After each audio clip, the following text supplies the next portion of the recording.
Good afternoon. I wanted to talk a little bit today more about book to film, and since I've got, since I have mainly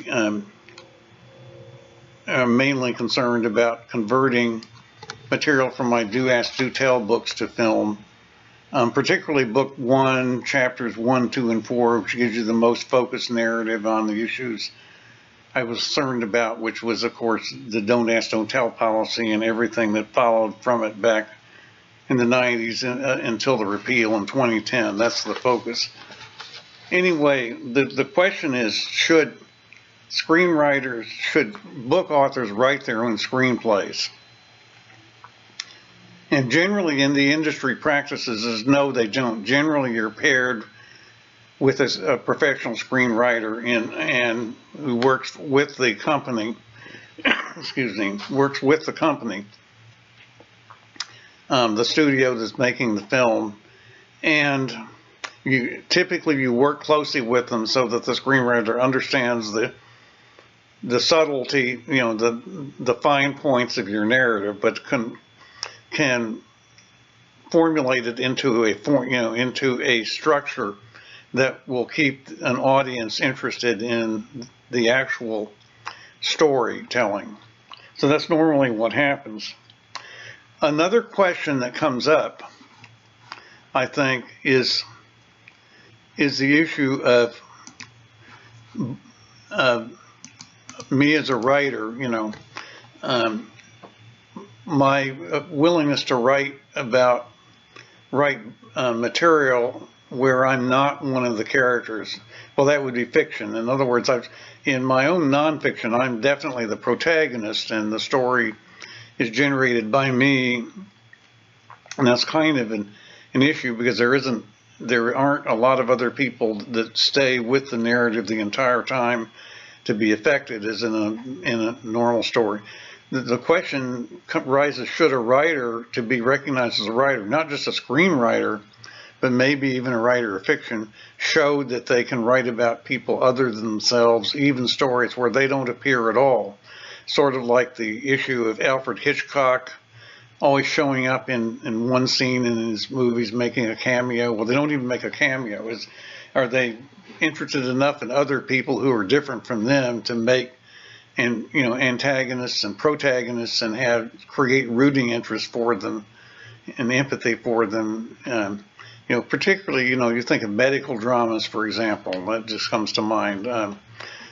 And sometimes flipping premises, dealing with moral uncertainty, and not just philosophical conflict, but moral uncertainty. The other thing is kind of me as a kind of a lone wolf writer. There is talk that writers should work together on scripts and be accountable to each other and not just simply write what they want, but have some sort of supervision all along that they're writing what other people want and that will sell. That's kind of another area that's coming along. You may hear more about this in some news later this week. I won't speak for I know the party. I'm not going to speak for the party that's going to make an announcement. But that's something that's been on my mind. But anyway, my focus right now is on producing a film from the book, and I have some arrangements with another party to get a professional screenplay written, and there's a lot actually going on that's already in the can.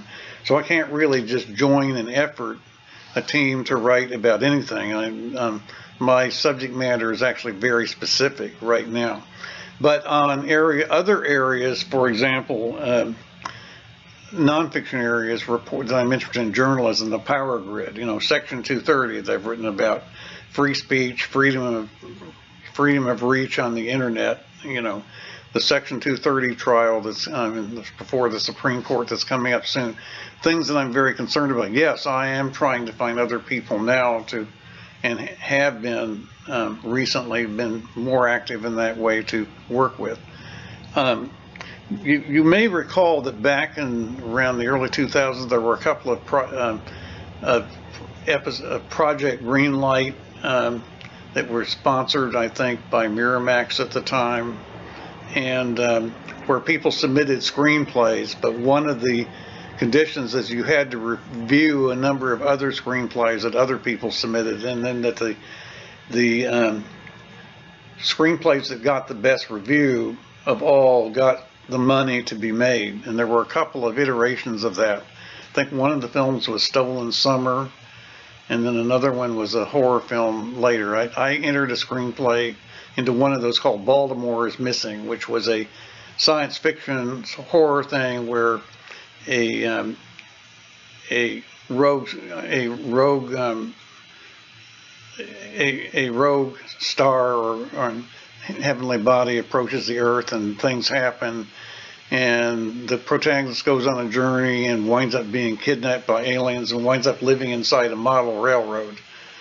So it was called Baltimore is Missing. Somebody was on a train, on an Amtrak train, and when they go into the tunnel into Baltimore and they come out the other side, the world has changed. That was just something I tried back in 1999 or 2000, I think. So I thought I would mention that. But that is my word for the day.